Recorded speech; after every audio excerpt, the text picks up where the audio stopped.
My son looked me dead in the eye and said, "What's a worn-out handyman doing at my family's cabin?" I stood on the porch of Whitaker Ridge, the cabin I had built after burying my wife, holding a box of her old photographs while the keypad blinked red under my finger. Nolan had changed the locks. Behind him, his wife's family laughed beside my fireplace, under a new sign that read, "The Brooks Family Retreat." They had spent 9 months telling town folks I'd handed them a $500,000 cabin. I hadn't signed a deed. I hadn't made a promise. And what Nolan didn't know was that the one document he feared most was already in my truck, waiting for him. Before that day, Whitaker Ridge had never felt like property to me. It felt like the last good thing I managed to build out of grief. My wife, Ellen, died of pancreatic cancer in 2011, and afterward I walked through our house like a man listening for a voice that had left. Nolan was 16 then, old enough to understand death, young enough to still need a father who could stand upright in front of him. I was failing at that until I found 36 acres outside Pagosa Springs, raw land, pines, and a ridge that caught the evening light like God had left a lamp burning. I paid $96,000 for the land and spent 4 years turning it into a cabin with my hands.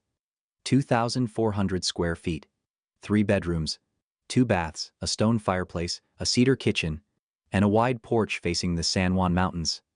By the time I finished, I had put $412,000 into it, not counting the sweat, the weekends, or the nights I slept under a tarp. Nolan came with me every Friday. I taught him how to square a frame, sharpen a chisel, run wiring safely, and keep his word when a job got hard. We ate sandwiches from a cooler, fished before sunrise, and talked about Ellen when talking did not hurt so much. Once, when he was 20, he ran his hand along the porch rail and said, "This place is going to be something when it's mine someday." I looked at him and said, "Only if you become the kind of man who deserves it." I thought he understood. Back then, I believed I was building a legacy, not a weapon my own son would one day point at me. Nolan met Brooke 3 years after the cabin was finished. She was 31, sharp-smiled, and worked the front desk at a dental clinic in Durango. She had 2 children from a marriage she described as complicated, and Nolan fell for all 3 of them faster than I thought was wise. Still, I kept my mouth shut.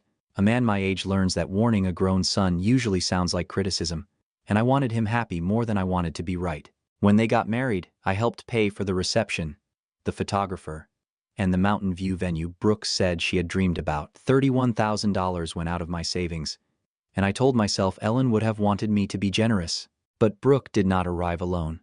Her mother, Diane, had not worked in years and had opinions about everything. Her father, Ray, had gone broke selling used cars and blamed the economy.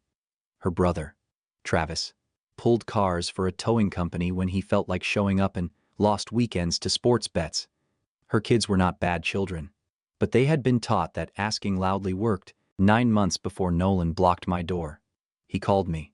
Brooke's family was losing their rental. Could they stay at Whitaker Ridge for a few weeks? I said yes. That was the mistake. After Nolan shut the door in my face, I stood on the porch for a full minute, listening to laughter leak through the walls I had raised with my own hands. A younger man might have kicked the door. An angrier man might have shouted until the whole ridge heard him. I did neither. I walked down the steps, circled around the side of the cabin, and looked through the back window like a trespasser inspecting his own life. That was when I understood this was not a visit gone wrong. It was an occupation. Diane stood in my kitchen wearing a red apron that said, "Queen of the Ridge," stirring gravy in the cast-iron pot Ellen had used every Thanksgiving. Ray sat in my leather chair beside the fireplace with his boots crossed on the stone hearth. Travis was leaning against my cedar counter, drinking from a bottle of my small batch bourbon, laughing with his mouth full. Brooke's kids were stretched across my rug, shouting at a video game on a television I had never bought. The photographs of Ellen and Nolan were gone from the mantel. In their place were framed pictures of Brooke's family smiling in front of my fireplace, like they had conquered something. I knocked on the back door. Diane opened it and sighed. "Grant, you can't keep showing up like this." "Like what?" I asked. "Unannounced. Nolan told you this is our home now." I looked past her at my kitchen. "That is my pot, my table, my cabin." Brooke appeared behind her, arms folded. "Grant, we're not doing this again. Nolan said you gave him Whitaker Ridge as a wedding gift." "I paid for the wedding," I said. "I didn't give away $500,000 in mountain property." Nolan came in from the great room, cheeks tight, eyes avoiding mine. "Dad, we talked about this." "No, I said. You asked if Brooks' family could stay a few weeks. That's not how I remember it. Travis laughed from the counter. Doesn't matter how you remember it. Old timer. We've been here 9 months. Utilities are in Nolan's name. Mail comes here. We made improvements. You ever heard of adverse possession? I looked at the bourbon bottle in his hand and then at Nolan. Waiting for my son to tell him to watch his mouth, Nolan said nothing. Ray lowered the newspaper. Grant, you're a decent man, but you need to accept reality.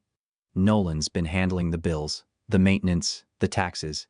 This place has moved on. That caught my attention because I had paid the property taxes 3 months earlier. The taxes, I asked. Ray nodded with the confidence of a man repeating something he had not checked. That's what the owner does. Diane stepped closer.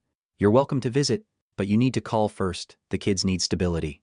Visit, I repeated. Brooks' face hardened. Don't make us bring lawyers into this. For a second, my hands went cold, not from fear, from the effort it took not to show them what had just changed inside me. They thought volume was power. They thought a changed lock, a few utility bills, and a story told enough times could replace a deed. I nodded slowly. I see it clearly. Nolan relaxed, as if I had finally surrendered. Behind him, Travis smirked. Smart choice. I walked back to my truck with their laughter following me down the driveway, but I was not leaving beaten. I was leaving fully informed. The next morning, I drove back to Whitaker Ridge with one foolish hope left in me. Maybe if I got Nolan alone, away from Brooks' family, I could still reach the boy who used to fall asleep in my truck after sanding beams. A father will search for any excuse before admitting his blood has chosen to betray him. I knocked. Travis opened the door wearing sweatpants and one of my flannel shirts. It was blue wool. The one Ellen bought me the first winter we owned the land. What do you want now? He asked. I want to speak with Nolan. He's busy. And you need to stop showing up here. This is harassment. Harassment is a strange word for a man standing on property he owns. Travis smirked. You owned it. Then you gave it to your son. Don't blame us because you're too old to remember. My hand tightened, then loosened. I knew the difference between strength and noise. Nolan appeared behind him. Dad, why are you doing this again? Because I want the truth from you without an audience. There is no truth except what we already told you. Brooke stepped into view, followed by Diane in that Queen of the Ridge apron. Ray stayed near the fireplace. Grant, Brooke said softly, we understand this is hard. Memory issues happen. Nobody is attacking you. Do not dress theft up as concern. Diane gasped. Theft? You told them they could make this their permanent home. When I asked, no one answered. I looked at Nolan.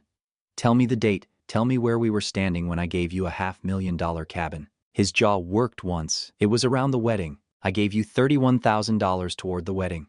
Not a deed. You implied it, Brooke said. No. You heard what you wanted. Travis laughed. Family doesn't need paperwork. Property does. Show me one transfer document, one signed deed, one notarized agreement, one email where I said this cabin belonged to Nolan. The room went still. Nolan looked at Brooke. Brooke looked at Diane. Diane looked at Travis. In that exchange, I saw the machinery of the lie. They had not misunderstood anything. They had rehearsed it. Then I noticed the hallway behind Nolan. The door to my workshop was gone. I stepped past Travis and walked down the hall. What had once been my cleanest, most sacred room was unrecognizable. My workbench had been ripped out. The pegboard where my chisels hung was gone. The cedar shelves Nolan and I built together had been torn down. Gray carpet covered the hardwood floor, and 2 beanbags sat beneath a wall-mounted television. For a moment, I could not speak. That room held every tool Ellen watched me collect, every project Nolan and I started after she died, every quiet hour that kept me from falling apart. You destroyed my workshop, I said. Travis shrugged. Converted it. Kids needed a game room. You had no right. We live here, he snapped. That gives us rights. I turned slowly. Whose name is on the tax bill? Silence. Whose name is on the deed? No one moved. Whose name is on the building permits? Nolan swallowed. Dad. Stop making this legal. It became legal when you changed my locks. Travis stepped close enough for me to smell bourbon on his breath. Listen, old man. Accept reality or get off our property. I looked at Nolan. Is that your position too? My son's face tightened, but he did not step between us. Dad, if you can't respect that this is our home, maybe you shouldn't come back. Something inside me went quiet. I nodded once. Now I know. Brooke smiled like she had won. Good. We're glad you understand. I walked to the door. Then looked back at Nolan. When you tell people you own this cabin, do you mention you've never paid the taxes, never seen the deed, and never earned a single board? He looked away. That was answer enough. I left without raising my voice. This time, I was not leaving as a father begging for respect. I was leaving as the owner preparing to take back what was mine. 3 days later, I drove into Pagosa Springs because I needed to know whether this lie was still inside my family or already walking around town in boots. My first stop was Lawson General Store, the place where I had bought nails, hinges, cedar stain, and coffee since the first year I owned the Ridge. Hank Lawson looked up from the register and smiled. "Grant, there he is. How's retirement?" "Still standing," I said, picking up a box of deck screws. He chuckled. "For Whitaker Ridge, or should I say Nolan's place now?" The screws felt suddenly heavy in my hand. "What did you just say?" Hank's smile faded a little. "Nolan was in last week. Said you passed the cabin down to him after the wedding. Big-hearted thing to do. Not many fathers hand over property like that." I stood there, hearing my own reputation being buried under my son's voice. "Hank, I never gave Nolan that cabin." He blinked. "That's not what he said. He showed me pictures.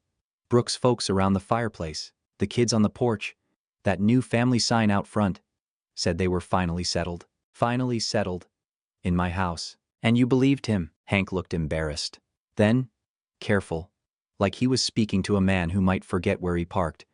"Well, Grant, he is your son." That look told me everything. Nolan was not just stealing my cabin. He was making people question my mind before I ever opened my mouth and my own truth. Lawson General was only the beginning. By noon, I realized Nolan had not just lied to one store owner. He had built an entire paper-looking life around a property he did not own. My next stop was the post office, a squat brick building where Nora Pike had sorted mountain mail for 22 years. She smiled when I walked in, then gave me that same careful look Hank had given me, the look people use when they are not sure an old man remembers his own business. "Grant," she said, "I've been meaning to congratulate you. That was a beautiful thing you did for Nolan." "What thing?" "The cabin. Diane came in yesterday forwarding packages to Whitaker Ridge. Said it was their forever home now. She told half the line you finally understood young families need a fresh start." My jaw tightened. "Did she say I signed it over?" "She said Nolan was handling everything now. Mail, utilities, upkeep." She seemed very proud. Of course she did. Mail created the appearance of residence. Utility bills created the appearance of responsibility. A few loud stories created the appearance of ownership. To people who did not know property law, it looked convincing. I drove next to Mesa Timber Supply, where I had bought most of the beams for that cabin. The owner, Calvin Marsh, was stacking lumber outside. "Grant," he said, wiping his hands, "Nolan's really changing that place up, huh?" "What did he buy?" "Drywall, carpet, studs, electrical boxes. Travis said they were turning your old workshop into a game room for the kids." "Well, I guess it's Nolan's workshop now." I felt the words hit harder than I expected. "Did Nolan tell you that?" Calvin looked uncomfortable. "Said you passed the place down. Said even if there was confusion, they'd been living there long enough to have rights. Used some legal term, adverse possession." "That's the one." So Travis had not thrown that phrase at me by accident. They had researched it. They had repeated it. They had taken my temporary mercy and tried to wrap it in fake law. On the drive home, every mile made the picture clearer. They had changed the lock, changed the sign, changed the mail, changed the utilities, changed the rooms, and changed the story before I could challenge it. And the ugliest part was Nolan letting people believe his father was either generous enough to give away everything or too old to remember he had not.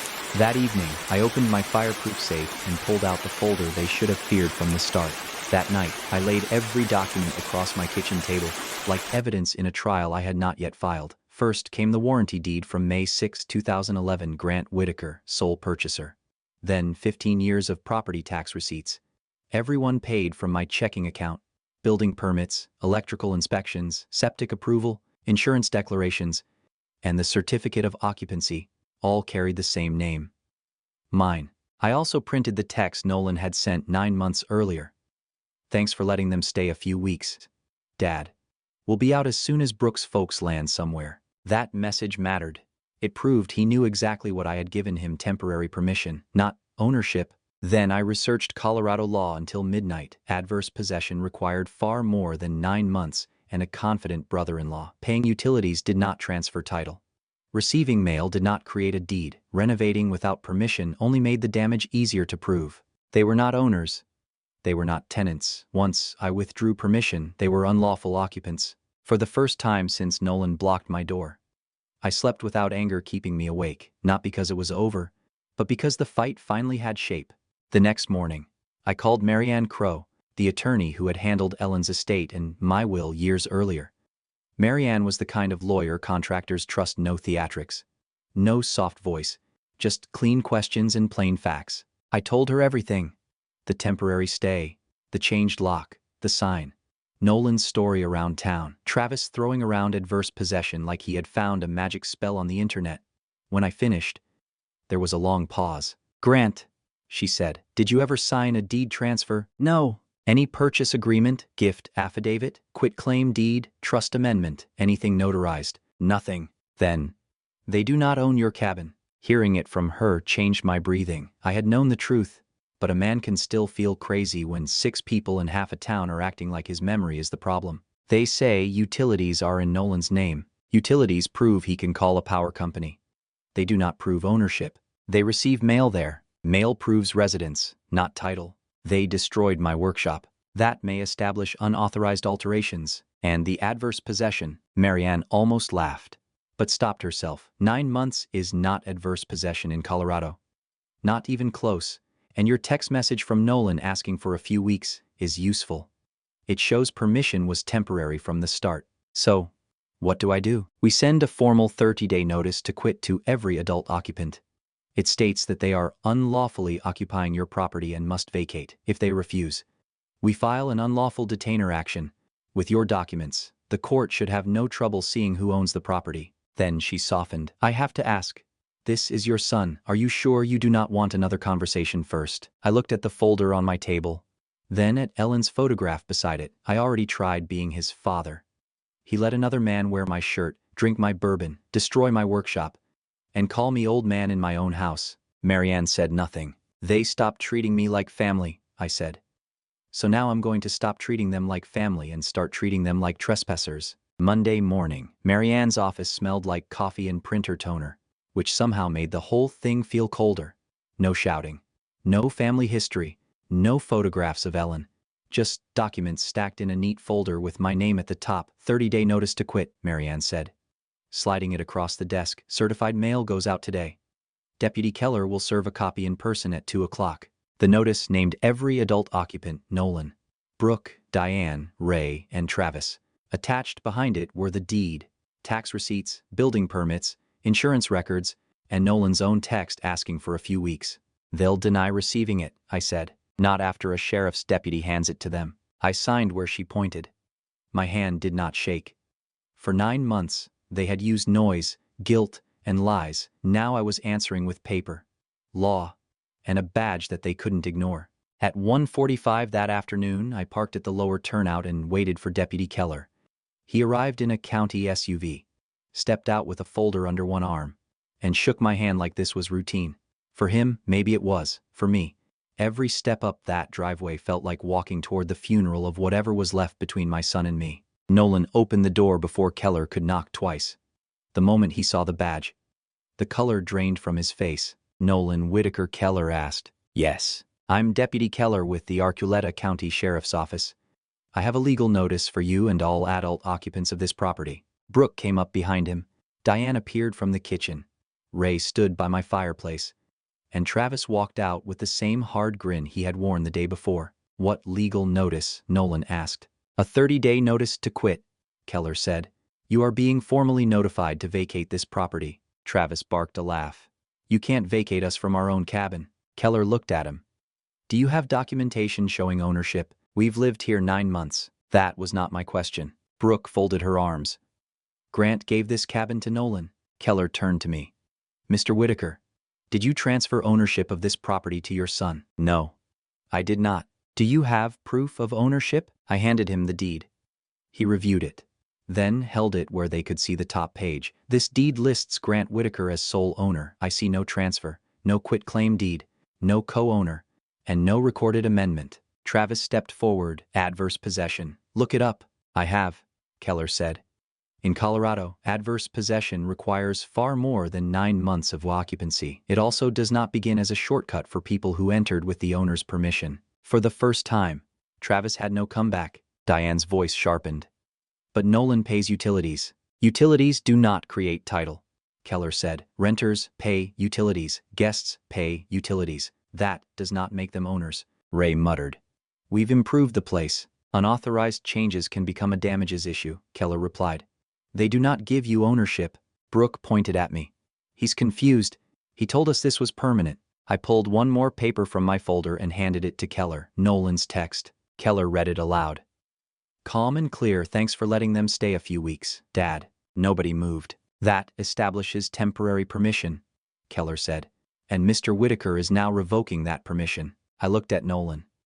You wanted the law involved. Now it is. Beyond the porch rail, 2 neighbors had stopped beside the road, watching the truth replace the lie in real time. Keller handed Nolan the notice. Your 30 days start today.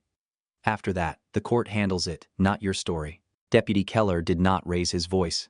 He did not need to. Authority sounds different when it is written on county letterhead and carried by a man with a badge. This notice revokes any permission previously granted by Mr. Whitaker, he said. All adult occupants have 30 days to leave the property voluntarily. Diane's face went red. You can't just throw a family out before Christmas? Keller looked at her. Ma'am, I am not throwing anyone out today. I am serving a legal notice.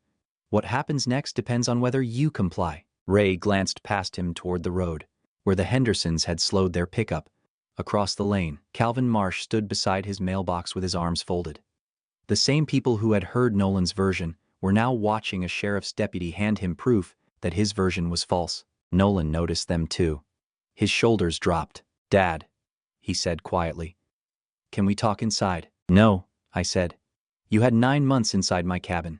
You used that time to change locks, tear apart my workshop, and tell people I gave you what I never gave. Brooke's eyes narrowed. So that's it. You're choosing a cabin over your son. I'm choosing the truth over a lie. Keller pointed to the date printed on the notice. Your deadline is December 21st. If you remain after that, Mr. Whitaker may request a court order, and the sheriff's office can return to enforce removal. Travis muttered something under his breath. Keller turned. Was there a question? Travis looked away. I faced Nolan one last time. I gave you shelter for your wife's family. You turned it into ownership. That ends today. For the first time since this began. Nobody laughed at me. That evening, Nolan called before I had even taken my boots off. Dad, please, you cannot really mean this. I do. We're family. Family doesn't change locks on a dead woman's cabin and pretend her husband forgot who owns it. He went quiet. Then tried a different road. Brooke's kids have school here. They have friends. You want to rip that away from them? No, I said. I wanted their adults to be honest. I gave your in-laws 9 months of free shelter. You turned that into a claim of ownership. Over the next 3 days, my phone became a rotating door of panic. Nolan begged. Brooke cried, then accused me of punishing children. Diane left a message saying Ellen would be ashamed of me, which was the first one I deleted without finishing. Even Ray called, promising they would respect boundaries if I let them stay through winter. By the 3rd night, nobody apologized for the lie.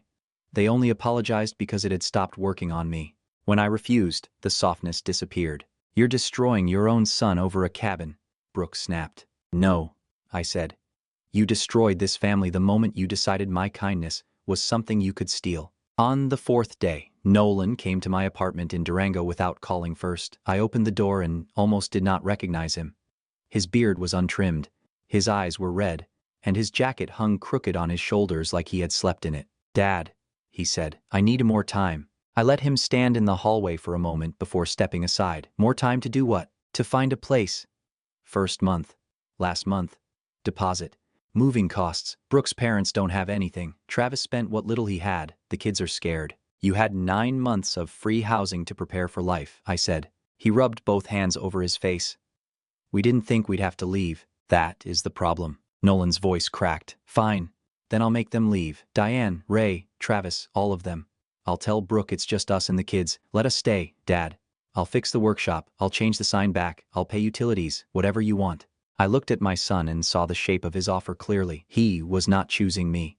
He was choosing whichever sacrifice might save him. You are willing to throw them out now because the sheriff came, I said. Not because what they did was wrong. That's not fair. No. When Travis called me old man in my own doorway, where were you? He looked down. When Diane wore Ellen's apron and acted like my kitchen belonged to her. What did you say? Nothing. When Brooke told people I was confused. When your whole new family laughed at me on my own porch. Whose side did you stand on? I was trying to keep peace. You kept peace by spending my dignity. That hit him harder than I expected. He sat at my small kitchen table and started crying quietly, shoulders shaking like he was 16. And Ellen's funeral was on the fire. Brooke says she'll leave me to go homeless. He whispered. The family says this is my fault. They say I should have made the children right. You should have told them it was never yours. He wiped his face. Can you forgive me? I can forgive you, I said. I've carried your mistakes before, and I would probably carry some of this one before they are. But forgiveness does not mean taking back the life. He stared at me. The notice stands. You lose by December 20th. Then, I lose everything. No. Son, you already gave it up. Now you are just watching the bill come due. He left with 26 days remaining. And for the first time, he looked less angry than afraid. December 21st arrived gray and windless, the kind of morning where the mountains looked carved out of steel. I met Deputy Keller at the gate below Whitaker Ridge at 8 sharp. Behind his SUV idled a moving truck. 2 men in work jackets waiting with clipboards and gloves. The court order is signed, Keller said. Last chance. Any change of heart? I looked up the driveway toward the roofline of the cabin. Smoke rose from my chimney like nothing had changed. No change. We drove up together. Nolan opened the door before Keller knocked, his face hollow from sleepless nights. Boxes were stacked behind him, but not enough. Brooke stood near the stairs holding her younger child against her hip. Diane was crying loudly in the kitchen. Ray stared at the floor. Travis looked ready to argue until he saw the folded order in Keller's hand. Nolan Whitaker, Keller said, this is a court order for removal of all occupants from this property. Your 30-day notice expired yesterday. You need to leave now. Deputy. Please, Nolan said. We just need a few more days. The court did not grant an extension. Brooke stepped forward. You're really going to put children outside in December? Keller's voice stayed level. Ma'am, you were served 30 days ago. You had time to arrange housing. Travis muttered. This is insane. Evicting family over a cabin. Keller looked at him. Family does not change ownership. Mr. Whitaker owns this property. You do not. I stepped beside the deputy and faced my son. Voluntary or enforced? Nolan, choose. For a moment, I thought he might still make it harder than it had to be. Then his shoulders collapsed. We'll leave, he said. And just like that, the fantasy ended. For 3 hours, strangers carried other strangers' belongings out of my cabin, while I stood on the porch and watched the lie loose furniture. The moving crew worked fast, wrapping chairs, boxing kitchen drawers, lifting mattresses down the stairs. Diane cried every time something crossed the threshold, Ray kept saying. This is unnecessary, as if repeating it might make a court order disappear. Travis hovered near the truck, jaw tight, suddenly less brave without a bourbon bottle in his hand. Brooke moved through the rooms like a woman being robbed, which was almost funny if my chest had not felt so hollow. She had spent 9 months sleeping under my roof, eating from my plates, burning my firewood, and calling it hers. Near noon, I saw her carrying a small wooden crate toward her SUV. Inside were the cut glass tumblers Ellen and I had bought on our 25th anniversary.